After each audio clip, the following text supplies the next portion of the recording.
While some now take the advent of flying themselves, or even freight, across the continent via air travel to their next destination as a routine endeavour, the accessibility of routes and even pricing of flights still proves to be prohibitive to many in Africa. With the challenges identified, the introduction of the single African air transport market is heralded as a new era for African aviation that will play a pivotal role not only in connecting Africa, but in turn supporting economic, social and political integration across the continent. The single African air transport market is one of the flagship projects of Agenda 2063, with its goal being to create a single, unified air transport market for Africa, thereby liberalising the civil aviation sector across the whole continent and aiding the economic integration agenda. While the decision to liberalise the air market in Africa is not a new one, African states did adopt the Yamoussoukro decision in 1999. Yet nearly 2 decades after, the renewed impetus for the single African air transport market was spearheaded by the 2015 Declaration of African Heads of State and Government, in which they reaffirmed their commitment to realise the agreement. As a first step, we launched the Single African Air Transport Market January 2018 as the first project of Agenda 2063 to be launched. Up to date, we have 33 member states that already have signed this document, and they committed themselves really to open the sky for different companies, really to ensure the business among the countries. And today, 18 member states have signed also the bilateral agreement on the implementation, specifically on the ground. This will give a huge opportunity to passengers, but also to the entire continent. As we know, many sectors are really interlinked with civil aviation, but also the business in general. And this will also help us to implement this CFTA as an enabler for CFTB or for CFTA to be implemented, but also to implement also another flagship project of Agenda 2063, which is free movement of person and goods. In the 1960s, many newly independent African nations created their own national airlines to assert sovereignty and statehood status. However, the realization was that this strict regulatory protection also inflated airfares, stifled air traffic, and even had detrimental effects on safety. Today, Africa, which is home to 12% of the global population, still accounts for less than 1 to 2% of the global air service market. With aviation being a critical economic enabler, the need to increase access and connectivity to Africa's airspace becomes all the more imperative. The evolution from the Yamoussoukro decision to the single African air transport market has its roots in the foresight of the African Union and is also supported by international aviation institutions. IATA noticed since 2014 that the African Union's decision to open up the African air transport market was not gaining traction. Simply because a lot of countries signed the Yamoussoukro decision, but implementation was becoming an issue. So what IATA then did was to say, how can we use our global expertise to actually assist Africa to push forward with implementation and opening up of the market? So we identified that for the 12 countries, if air transport were to be liberalized amongst them, an additional 155,000 new jobs will be created. 1.3 billion will be added to the GDPs of the 12 countries, and it would make travel much more easier, cost-effective, and make it competitive. So based on this, then we said, okay, let's take this information to the African Union, to African Civil Aviation Commission, and the states involved, and let them really see what they are constraining their countries of by not implementing the Yamoussoukro decision. The implementation of the single African air transport market, including full liberalization of services in terms of access, capacity, and frequency, also include freedom rights for passengers and freight services by eligible airlines. Equally, liberalized tariffs and fair competition practices will herald a new era in the aviation sphere. However, the benefits of the agreement are not limited only to airborne services and practices, as the single African air transport market has ramifications on the ground that will play a major role in Africa's integration and economic harmonization. Enhancing air connectivity will increase productivity by encouraging investment and innovation and improving business operations and efficiency. Unfortunately, taxes and the fees of and tickets in general are very expensive in our continent. So if you open for transparency, if you open for concurrence between this company, you will improve the service, but you will also reduce the cost of tickets. So it is very clear. The second element is if you reduce the ticket and you improve the services and environment in general, you improve also the movement of person. And behind this movement of person, you have business. And we are expecting that we will at least have an additional 3 million creation of jobs once we implement this, fully we implement this single African air transport market across the continent. Currently, 33 countries have committed and signed to the single African air transport market. The total populations of these countries combined is over 600 million. The implementation of the agreement outside of the aviation sector into tourism, trade, economic and political development also have a broader contextual reach within the AU Agenda 2063 roadmap and the recent AFCFTA signing. We cannot today, for example, talk about free movement if we don't have enough infrastructure and we don't have enough policies and regulations that are really managing this infrastructure. And one of those aspects is exactly the aviation as infrastructure. I think it is very clear.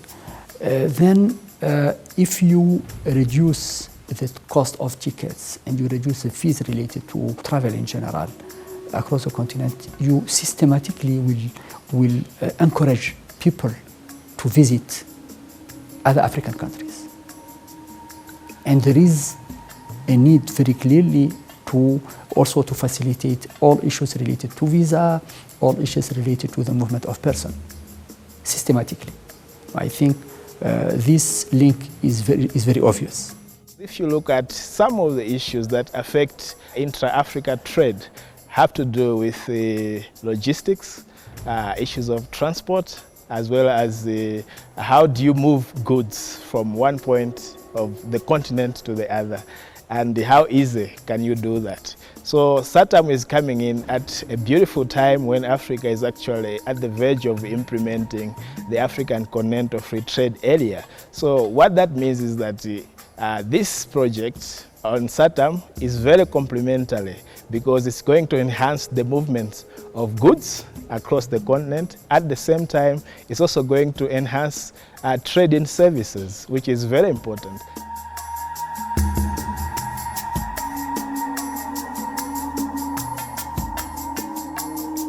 Either people going to consume a service abroad, like going out for tourism, and at the same time, it also involves people going to deliver a service in another country. So SAATM is coming in at this right and brilliant time because it's going to enhance the free movement of people. So I would say that this is a welcome development, and at the African Union Commission, we are looking forward to having more countries participate in the SAATM project, to join this project, to join this single air transport market. While the coronavirus pandemic has ground to a halt the global aviation industry, endeavors such as the single African air transport market could prove an invaluable tool in insulating the region while the long road to recovery is underway. Well, coronavirus is a global pandemic now, and the air transport sector globally is actually suffering significantly. Load factors have dropped and businesses are being cancelled. Africa is no exception. In the long run, yes, we expect the African single African air transport market to actually insulate and support African connectivity, if even the international connectivity at some point is curtailed. The coalescing of the aviation sector into Agenda 2063 means a comprehensive framework of trade, people, and free movement will have the ability of increased economic opportunity and activity across all parameters of the economic landscape. Examples from other regions and partners in building successfully integrated aviation transport sectors and markets are also valuable templates. The European Union in this regard is supporting the implementation of the single African air transport market, offering valuable insight and experience. Having witnessed the importance of these sectors in integrating Europe, we are very happy to share our experience. The African population is today approximately 17.5% of the world. Aviation counts 4% of the market. So obviously there is a huge need for improvement there. Until a few years ago, almost every time you wanted to fly from one side of Africa to the other, you would have to go via Europe. And obviously this adds cost, time, and so forth. Recently there are emerging successes, particularly the one in this country with Ethiopian Airlines, who has invested in becoming a hub for African transport, and the benefits are visible to all. Now, I think the benefits are, we would not have safety standards as we have in Europe if we were not integrating. Our member states would not have had the requirement to raise their standards unless there was a single market as an incentive. And this will happen also to Africa. So the possibility of looking at consumer protection standards, environmental standards, these are all high benefits, great benefits that Africa could get. And this is even more important, obviously, in a continent that suffers a huge gap in infrastructure. So if you cannot travel by car, by railway, by ship from one point or the other, the airplane becomes the only source for you to move from one part to the other. So there is a huge gap in Africa. It's been reduced, and obviously this will become more and more important, and the benefits of a single market will be even greater than what we witness in Europe. Implementation of the agreement not only has its advantages for technical partnerships, but also for improving overall capacity of the aviation sector in Africa with multi-sector collaboration and promotion of African airline cooperation.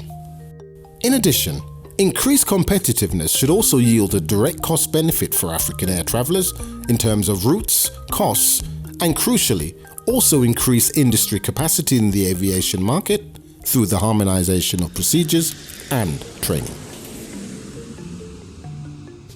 We are training people among our countries on how to operate the market, on how to deal with dispute if there is any, and how to also to go and to before arbitration, how to go before them and how to advocate for themselves, on how to reduce the cost, on how to make them harmonized across the continent.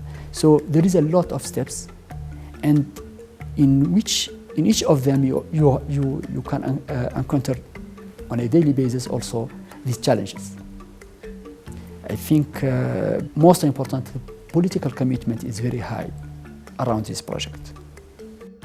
With the growth of the airline industry in Africa continuing, air transport currently supports 6.2 million jobs and 55.8 billion in African economic activity, making up 1.8% of all employment and 2.6% of all GDP in African countries. Airlines will be able to benefit from a regulatory framework that allows reciprocal connectivity across the continent.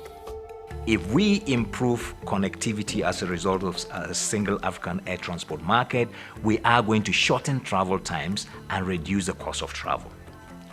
2, we are going to stimulate additional demand of getting more passengers to travel, passengers who today are unable to travel because it is expensive to do so. Okay? And thirdly, we think that with an open air transport market on this continent, we are going to see many more airlines working together. The load factors, which currently the Africa region has the lowest average load factors of all the world aviation regions at about under 70%. So we expect to see that load factors will improve, and by extension, airlines in Africa will begin to make money. Now, we also expect to see a growth in the number of people who will be directly and indirectly employed in the African markets. And most importantly, the continental free trade area, which the AU is pushing, would actually be enhanced by improved connectivity. The single African air transport market represents an opportunity for the future of air transport in Africa to remove regulatory policy and financial barriers for future growth of the airline industry in order to access more routes, increase trade, tourism, and aid job creation.